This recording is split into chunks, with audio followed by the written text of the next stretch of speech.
Welcome to the show. My name is Charlton with Big C. This is Charlton and Big C Sports. We come to you every Monday through Friday at 5 o'clock p.m. Pacific Standard Time worldwide. It's a Charlton and Big C Sports show. We keep it real. Not only do we talk about sports, but we talk about Hollywood and how it also transcends sports. And of course, you have the music industry. It's all part of the sports industry. And I know, Big C, you good up boys from down south. I think you said it was raining again, Big C. We're surprised to have so much rain down in the south, Big C. What's going on down there? Well, y'all, we're known for our clear liquid down here. You know, whether it's falling from the sky, you got it in a mason jar. We help provide society and Mother Nature with the nutrients that they need. Well, I know, we talked about the water hose thing, and it's funny because you talked about drinking from a water hose, and I'm watching the game last night. Of course, we have the NBA Finals, and all the guys, when they hold up their water, they take the label off the water bottle. But there's so many times back in the day when I played ball, Big C, we had a water hose hooked up, and when Coach said somebody's hungry, we just had to drink out of the water hose. Now guys have to have a special cup. I just thought that's so funny, Big C. So maybe all that rain you're getting is just guys with their water hose spraying off the house to keep the house cool, and you think it's rain, Big C. Well, you needed that water to hydrate, Charlton. And, the only plastic we had back then was, I can't even remember, maybe some shampoo or something came in. Those were only bottles that you were going to get, but you weren't going to get a bottle of water. Milk came in glass jars, and they graduated up to the paper cartons and everything, Charlton. But, a bottle of water was unheard of back in the day when you would drink out of the water hose. And even that mason jar that we still drink out of now back in the shed, we drank out of it in the kitchen once that mayonnaise was gone out of it. Well, that's so funny because you think about it. It's, sometimes there's something called the reticular activating system. When you see something, you tend to notice it more and more. If you buy a car, then you tend to notice that car. For example, this segment is also sponsored by your Northern California Cadillac dealer, home of the all-new Escalade, the standard of the world, and you can only get it there new at your Northern California Cadillac dealer. And when you test drive it, tell them that Charlton and Big C sent you. Now, speaking of Cadillac, Big C, I noticed Draymond Green, when he was leaving the game last night, even though he wasn't supposed to be a part of the arena, they showed him drive off in a big, shiny new black Cadillac Escalade. So Draymond Green, he understands the standard of the world, Big C. But I want to get back to this water thing because it's so simple, but it slips our mind too. It costs about $4 for, I think you buy a case of water. I think there's like 24 bottles of water in a case. So $4, you're getting 2 of those cases in a week. So you're spending about $8 a week. So basically about $40 a month, basically, $30 to $40 a month. Now, how much does a water hose cost? About $10-15, Big C? So somebody got over on marketing. I just thought about that when you started talking about the water hose. And the water hose, Charlton, is reusable. You use that every day. Those little plastic bottles go away. I mean, they're in a recycle bin or in the trash bin. But that water hose is loyal. It's like an old dog. It's always going to be laying there when you go out there to pick it up. I don't know what kind of dog you got. My dog, he comes around when it's time to eat, but if there's no food, he don't listen to me. I think there's a cartoon dog called Marmaduke in the newspaper. All Marmaduke like to do is eat and sleep. I think Richard Pryor had a dog like that too, Big C, back in the day. But just about getting into the sports business, and we know there's so many things happening. We had some NBA happening last night. There's still talk about teams going to Las Vegas. The NHL is talking about putting the team in Las Vegas by 2017. And then, of course, you have the NFL with all the guys talking about who's going to sign the biggest contract next. Von Miller's not signed. We have the U.S. Open tipping off down in some place down in the place where you good old boys play golf. I think Oakmont, wherever Oakmont is, Big C. I don't know that. Oakmont, Charlton. Down in Oakmont. So, but I want to get back to the game last night. Now, Draymond Green was obviously suspended. Should he have been suspended? I say no, because if you suspend him for trash talking, you have to go back and get Michael Jordan. You got to get Larry Bird. You got to get everyone, Patrick Ewing, Charles Barkley, Charles Oakley, everybody who's ever played the game, Big C. You got to get LeBron. You're going to tell me that LeBron sat silent, didn't come with any reverberation back to Draymond Green. Yeah. He didn't open his mouth. If he didn't open his mouth, what was his lips doing moving on the replay? Oh, yeah. They have courtside mics that could turn up the volume on what LeBron's saying, but that would kill his marketing image if LeBron used such excessive profanity throughout the game. Now, these officials and teammates walked up and pushed LeBron away, Charles. Yeah. So they knew what LeBron was saying was in excess. Yeah. But this was a tactic by the NBA and media to get Draymond Green out of the game because he disrupts LeBron so much. Yeah. He's not fearful of him in any kind of way, as an athlete, as a person, as a competitor. Yeah. And when he's there, it takes so much of LeBron James' energy because he's not going to back down. And, you know, when you look at Cleveland winning the game last night, Charlton, that game was as much about marketing as this OJ series made in America, Charlton. It was about TV ratings. Yeah. It wasn't about what's the best team or anything like that. It's about TV ratings because, hands down, Golden State is a much better team than Cleveland. You can look at it from the officials' perspective, the non-calls, the things that they're allowing Cleveland to get away with. I mean, what they're saying is that the fans that are watching the game at home and on TV and even in the arena are blind and stupid. Well, nobody recognizes what's going on. It's a money grab, and I love sports. It's almost like having a girlfriend that's bad on. You know, she's not nice to you, and you know she's not really good to you, but you still love the woman, so you hang out with her. And that's the same thing about sports. We all know that Jose Canseco told the truth about many athletes and what they do to get bigger, stronger, and faster. We know the only athlete to ever do it right was, I think, Dolph Lundgren in Rocky. He did everything natural. There was no talk of steroid juice or what they call human growth hormones. And so Jose Canseco was right about that, even though every guy says, no, that's not my needle, or no, that's not my stuff. So we know that when we see something on TV, and I'm guilty of it too, because I couldn't stop watching basketball if I wanted to. I'm in love with the game. However, I'm also realizing that I'm not naive, and when I know, I'm glad they did kind of take out Draymond Green so I can see 6 games, and my mind might even tell me it might go to 7 games, Big C, because it gets the ratings up. Now, you talked about the NHL not having a team from Canada in the Stanley Cup playoffs. Well, the ratings were down for the NHL. Not having NBA games going in 6 and 7 games is not good for the league, Big C. And I know we don't want to hear that. We don't want to hear a 4-game sweep. But you've been in TV and radio. You know it's not good to just have 4 or 5 games, Big C. Your thoughts on that? Well, the ratings have been pretty decent, Charlton, thus far through the championship series. But the more games you go, the more revenue that you generate, Charlton. It's a money business. That's just a natural. Yeah. And everybody likes to see a season prolonged. Yeah. You know, you talk about the NHL and Canada not having a team in the Stanley Cup playoffs and how the ratings are down because you have an entire country that really has no interest in something going on, Charlton. Yeah. It's just like today. You got this billionaire that made a proposal to the NHL to move it in, to bring a new NHL franchise to the NHL and put it in Las Vegas. Yeah.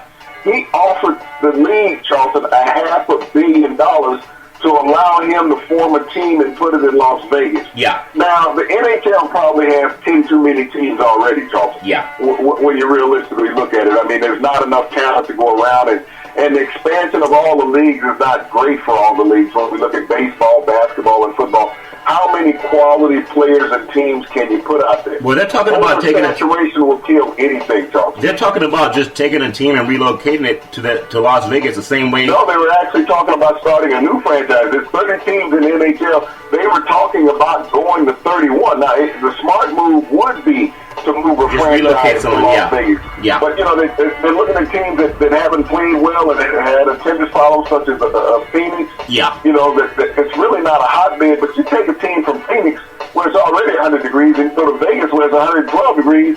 You know, how much sense does that make, Charles? Well, you know, ironically, too, when I go to Vegas, Big C, I'm not going to watch a game. I'm going there to pray.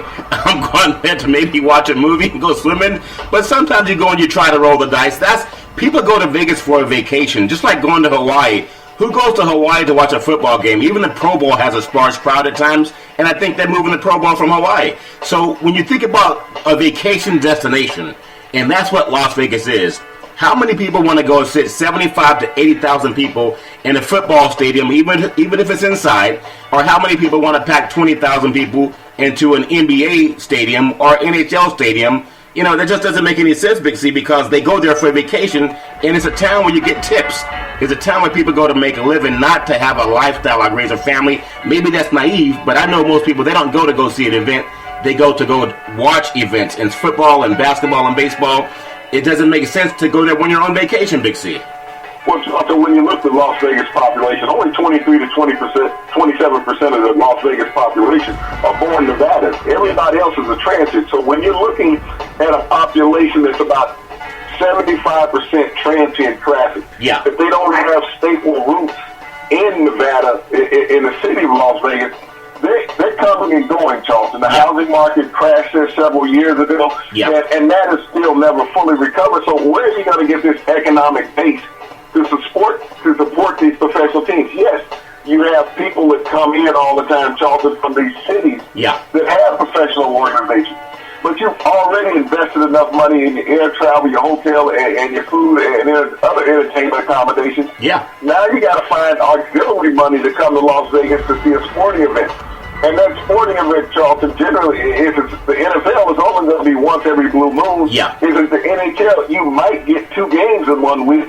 So that's a lot of extra revenue that you're asking the patrons to come up with to build your professional organization in a vacation resort. And so that doesn't make any sense. Hey, but when you can give someone $1 billion or $500 million, money talks. But speaking of money, also Kyrie Irving and then LeBron James, they were great last night. They both scored over 40. They had 81 points combined.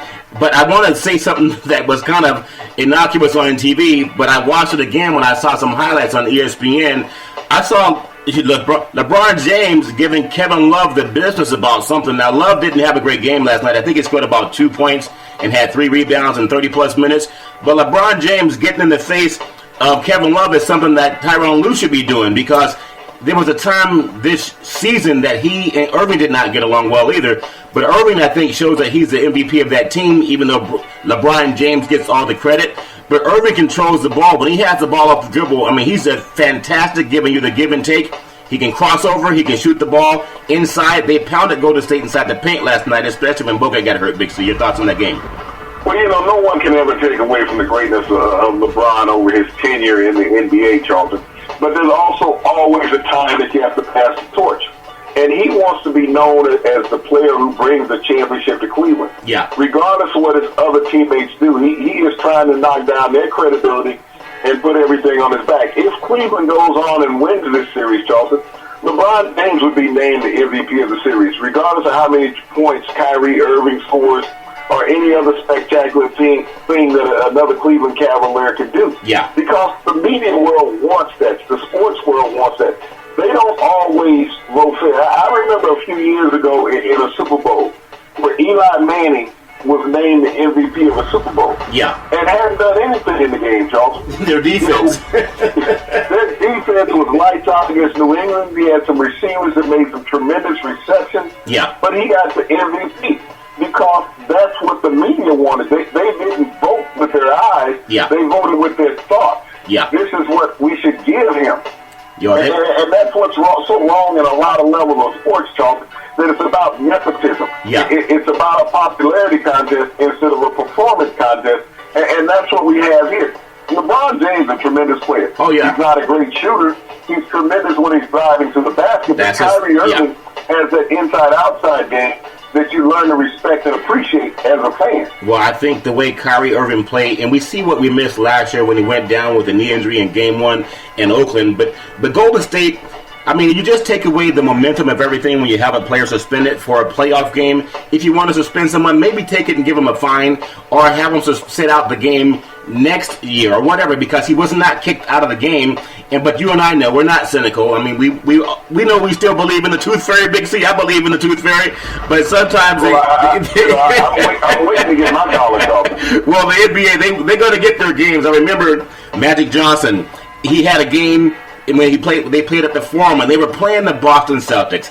And I remember coming off the court, he was talking to the interviewer, and Magic Johnson said, "I just want to thank the NBA for giving us 7 games." And maybe it was a misspeak, but maybe that's part of what happened in the pregame meetings when they're telling players what to look for, how the game is going to be called. Also, Big Z. But I also want to say this segment is sponsored by your Northern California BMW dealer, home of the ultimate driving machine. Go down and test drive the 1 Series all the way up to the super powerful M7, known as a 760 Li. It has 600 horsepower, Big C. What could you do with 600 horsepower taking moonshine around the South, Big C? Well, there's this white horse down in Southern California, Charlton. I think that's equal to about 600 of them. Yeah. And in the South, that's known as a huge barbecue cookout. Okay. Well, we know put that in the pit. Well, we keep talking about that USC Alabama game, and I just want to bring something up because as I was thinking about that game, there's so much to be said about that game, Big C. When you look at USC Alabama in their history, and we know college football is right around the corner.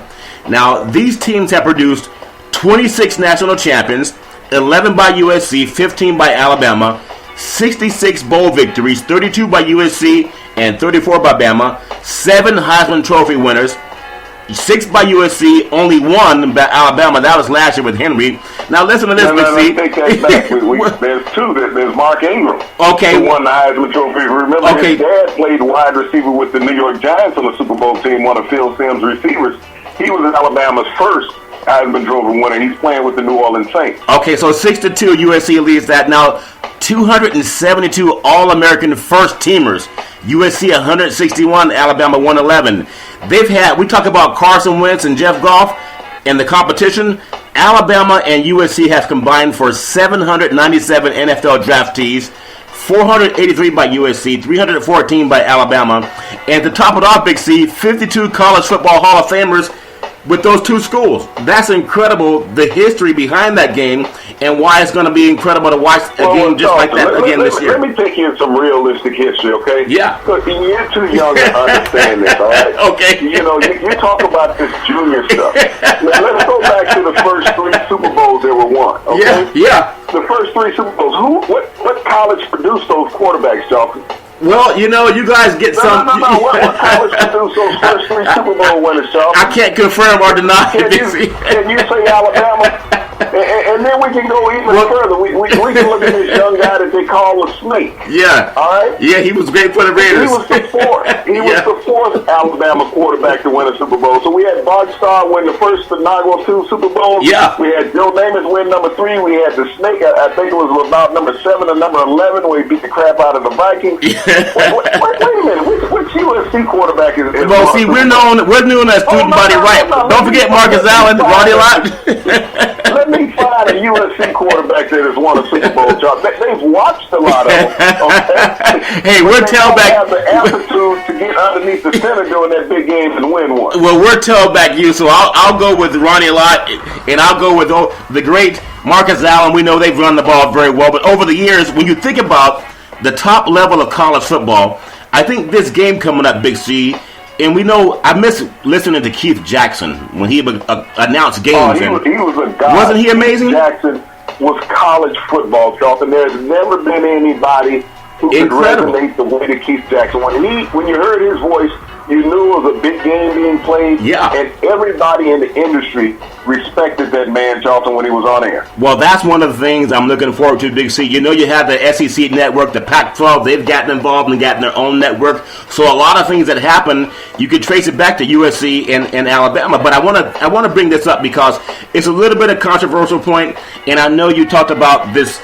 They're doing it again with TV, O.J. Simpson, Made in America, and all that jazz.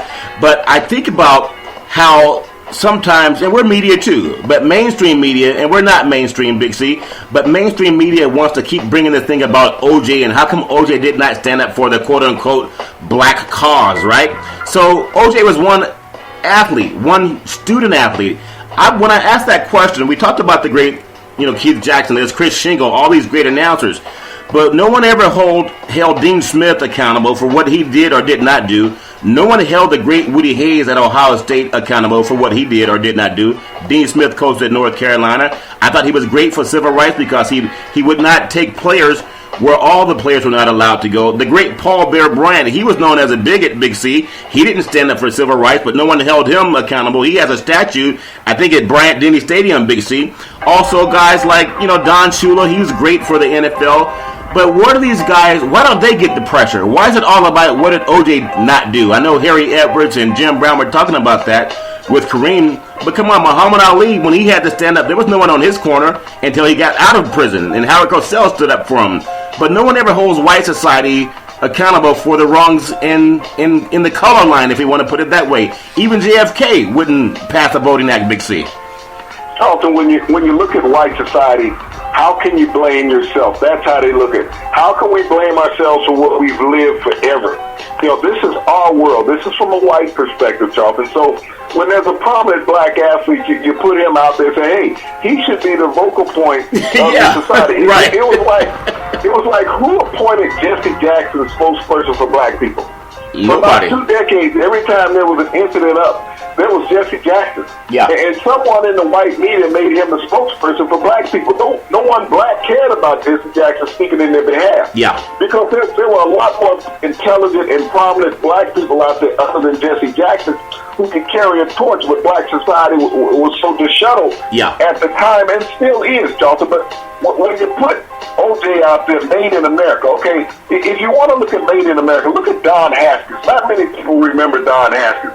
Don Haskins was the coach of Texas Western from 1961 when he took a black team to the NCAA tournament and beat Adolph Rupp in Kentucky. Yeah, they beat Kentucky. In the early 60s, Charlton. The team that had Pat Riley and players like that on it. Yeah. But, he shocked the world in white society that an all-black team could beat an all-white team from the South. Yeah. But that was a social activist move by Don Haskins, Charlton. Yeah. Putting that team together in a country that was full of racial strife. Yeah. But, when you look at these series that are put on television and what they do, they're out there to anger white people, Charlton. Yeah. That's what they're out there to do. Why don't we talk about somebody like Benjamin Banneker? Yeah. Why don't we talk about someone the people who put together America, the prominent black people, the Shirley Chisholms, who was a political activist and congresswoman.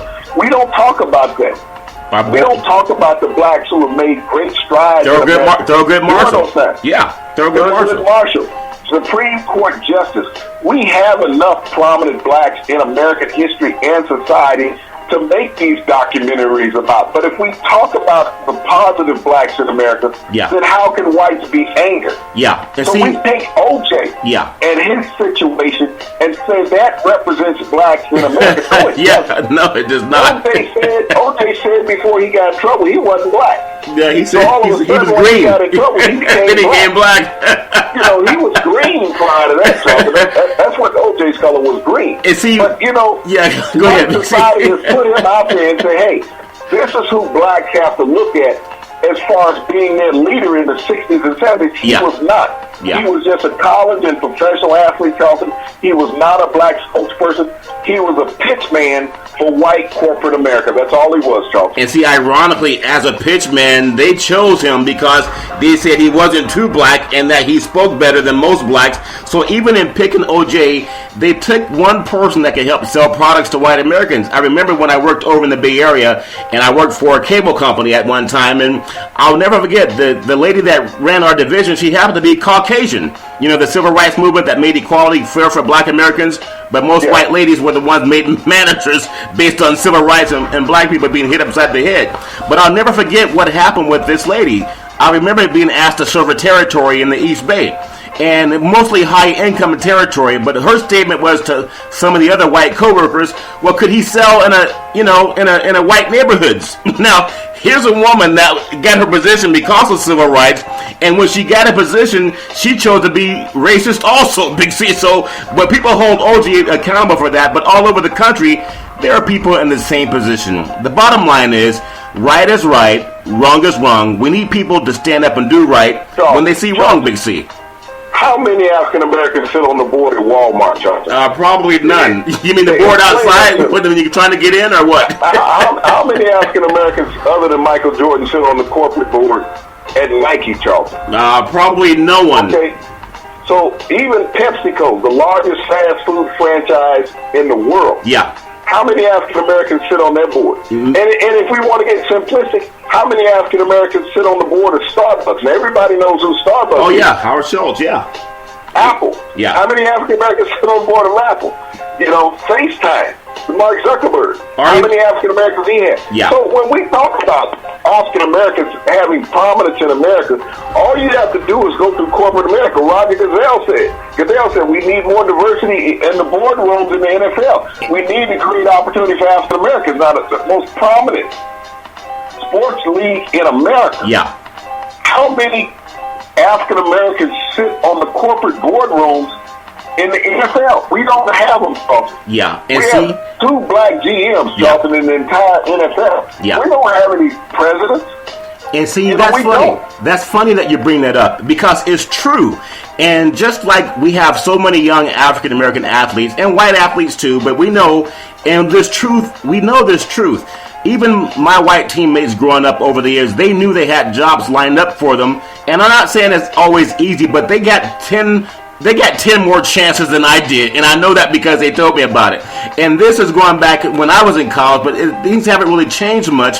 But until we get guys speaking out about equality the way Muhammad Ali, but it can't just be guys like an OJ, or it can't just be someone like a Jim Brown.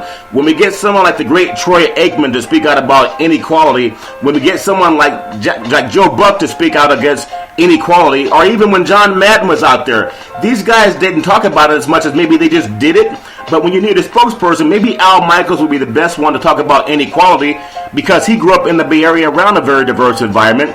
But oftentimes, just like the manager that I worked for back in the day, and she got her position because of civil rights, just happened to be Caucasian, and as soon as she got to that position, she had the same attitude that a lot of the people in Jim Crow had. Well, we don't want to really integrate people. They just wanted to give all the better territories to the Caucasian salespeople. And then I got in the media. It was the same thing. Oftentimes, in media, I was the only African American there, but I look at the plane surfers and all the athletes were black, at least 80 to 90% of them. But when it came time to get in the job, it's like, well, we don't have anything for you. We'll get back to you later. And you know, cracking the ceiling, Big C, you cracked it many years ago. But I just want to talk about, let the white guys talk about what's wrong. Let them talk about the solution. Don't just put it on the black guy that's been ostracized. Just your thoughts on that. Why are they afraid to talk about it? Well, Charlton, truly what you just said is very poignant. What the spokesperson needs to be against these injustices are the Anglo broadcasters. They're the ones benefiting from it. Until the white broadcasters, Charlton, start talking about these scenarios, you talk about an Al Michaels, you talk about a Joe Buck, you talk about who's the guy? We have guys like, when you think of there's guys that work, like Greg Papa does the Raiders broadcast, very good. There's guys like Dan Bill Wallman in the Bay Area. There was John Madden. There was a Pat Summerall. There's Tom Hammond who does NBC Sports, Notre Dame football. ESPN, Charlton, all of ESPN. Jim Nantz. When you turn on ESPN, how many white broadcasters do you see on a daily basis? Okay? They have a platform that's unparalleled to anything else in America. When you want to talk about the racial divide, and sports is the number one broadcast subject in America. I don't care what you do about the nightly news, the headline news. Sports dominates the arena in broadcasting, and it's on 24 hours a day, and people are watching it 24 hours a day. So until these people who have prominent voices, and even more so with the female broadcasters, Charlton, than the male broadcasters. Because you got a double-edged sword with them. You're killing two birds with one stone, literally, because, you know, they can talk about the divide, and they'll talk about how hard it was for them to get into the industry. You think it's hard for them? Try being a black man trying to get into the industry. That's hard. And see, that's they can use that Title IX. But a black man can't use that. No, we're told that, hey, well, just keep waiting, you know, we don't want to push things too soon. We want to make sure that everything is perfect before we do that. So, but I congratulate the young society, and especially I think what Harry Edwards talked about was Jim Brown and then Kareem Abdul-Jabbar when they were celebrating Ali. People may want to run from this, but this is true. The sports world can bring our society together faster than politics, because once you have teammates that are of different colors, different religions, you realize that we're all just people. I've had good teammates from all ethnic groups, Big C, but sometimes when it's time to go to work and leave the playing field, they had better opportunity. It's just a fact. So when the people that helped me, a lot of them have been Caucasian. It wasn't most necessarily people who look like me that didn't have the same opportunity. Most people that opened doors for me have been Caucasian and older men. The same thing that happened to OJ. Someone in power gave him an opportunity. The same thing for women, whether they're black or white. The people who create opportunity, they're the ones in power. So instead of saying, let's see what OJ did to hurt or help society, why not talk about Phil Knight? Let's do a show on Phil Knight and his diversity, his push for diversity. Let's do a show on Bill Gates and his push for diversity. What about Warren Buffett and his push for diversity? I think that would serve society a lot better than ESPN drudging up this same old thing about OJ and did he or did he not commit some heinous crime. crime happens all over the country. And speaking of that, I also want to take the time to say my heart and thought goes out to all the victims in Orlando, Florida. What a horrible thing. And I hope that we can just pull together as a country. And I know it's a tough thing to talk about, but my heart and thoughts go out to that. But Big C, back to this last segment. I want to cover this after I get through this sponsorship. This last segment is sponsored by your Northern California Ford dealer, home of the F-150. They build it for it tough. When you go down and test drive it, tell them that Charlton and Big C sent you. Also, BeneathHisWingsFoundation.org.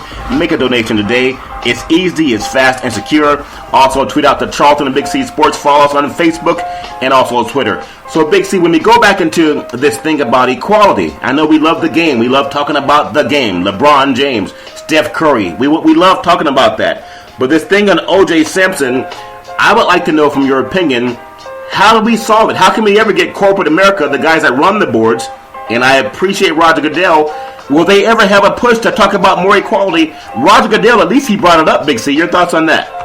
He brought it up, Charlton, but everybody else, when he brought up something positive, what did ESPN do? They turned to something negative in the world of sports, especially with black athletes. Yeah. That's where they took it. Who runs the show? ESPN, Charlton. They're on all the time. Roger Goodell is not on unless he's having a press conference. Yeah. But ESPN, not only can they talk about something, but they can make their own documentaries, Charlton, because they're in-house staff. And that's what they did with this OJ. Now, ESPN wanted to do something really positive, Charlton. You know, in this same week, today, Don Newcomb turned 90 years old. Okay? Oh, yeah. Don Newcomb was an African-American pitcher with the Los Angeles Dodgers back in the 50s. He was the first African-American pitcher, Charlton, to win 20 games in a major league season. He was also the first African-American pitcher, Charlton, to win the Cy Young Award. And he had a battery mate named Roy Campanella, who at the time, when he was a catcher for the Los Angeles Dodgers, it was the first African-American combination at catcher and pitcher. Unfortunately, Campanella was crippled in a car accident. Yeah. But we have great athletes like this, Charlton. Roy Campanella and a Don Newcomb. We don't hear anything about this. We want to hear about OJ, and everything about OJ is rolling back into a heinous crime. Yeah. They're not praising OJ's career, Charlton. Right. They're praising his alleged criminal activity. That's all they're praising. Yeah, I think you're so right about that. And we talked about Lyndon Baines Johnson, great president, making the black vote popular, making it into law, signing that into law, and so many presidents just kind of turn their head. But when it comes to that, no one really criticizes that too much. But that so much goes into this OJ, the American story, and I hope that some of these people who run networks will start talking about what they've done to push diversity, what they've done to push inclusion, whether it's people of color or whether it's women, about a society going forward. How do we make it fair for everybody? And I know sometimes as a white man in power, it's hard to relinquish that power, but right is right. Just be fair. That's what we all want. We want fairness for our kids. In this final segment, Big C, I want to get to it because this segment is also sponsored by United Later Insurance. Also $100,000 guaranteed life insurance, no medical questions. Also Goosehead Property and Casualty. We beat about 99% of the people when it comes to a quote. Also, I'm a broker with One Life Insurance with the leaders in final expense. The last thing I want to cover, Big C, I know we have the U.S. Open coming up, and that's great for all the golfers. But you mentioned also, you talked about the great Newcomb, but also, I think is it Ichiro? That's Ichiro. Yeah, Ichiro. He's done a great thing also, Big C, coming up. Well, when you think about Ichiro, Charlton, he came to this country from Japan after playing 10 years in the Japanese league. Yeah. He right now is 2 hits away from Pete Rose's all-time single base hitting record. That's incredible. He needs 2 more hits. He's now playing with the Florida Marlins. He came into the National League, with the Seattle Mariners. Yeah. But he has had a historical career, Charlton, just 2 hits away. And people are trying to say, well, he had over 1,000 hits in the Japanese league. Yeah. It's like when you look at football, Charlton. Warren Moon was pro football's all-time leading passer for a long time, okay? Yeah.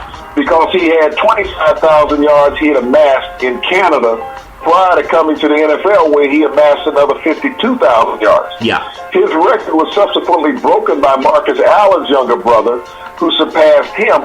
But, when you play the game, Charlton, it's about what you do on the field. You got everybody who is envious wanting to come back and tear down your record, Charlton. Yeah. It doesn't make sense. So if you look at it from this perspective, Charlton, the Baltimore Colts played in Super Bowl 4 against the Dallas Cowboys. Yeah. Okay? Yeah. And they were in the American Conference, Charlton. Yeah. When they played years later, they were still in the American Conference, but they started out in the NFC. Yeah. Just like the Pittsburgh Steelers did, Charlton. They won 4 Super Bowls when they came to the AFC. They were a doormat when they were in the NFC. Yeah. So how can you say that one part of a team's history doesn't move on forward when they become better? Yeah, that's true. true. Or they break records, Charlton. That's true, Big C. And I'll tell you what, and speaking of breaking records, every Monday through Friday, you know, we're at 5 o'clock p.m. Pacific Standard Time. We're always out of time. Every time I'm talking to you, Big C, it goes by so fast. So I know America has a fascination with OJ, the American story and all that jazz. But think about equality and people in power. You know, have those discussions also. I challenge Fox Sports and I challenge ESPN Sports to do the same thing we do on Charlton and Big C Sports. Just have some real talk. Talk about how to help women. Talk about how to help men. You can find out more as you listen to Charlton and Big C every Monday through Friday, 5 o'clock p.m. Pacific Standard Time worldwide. We thank you, we appreciate you, and we hope you have a super fantastic day.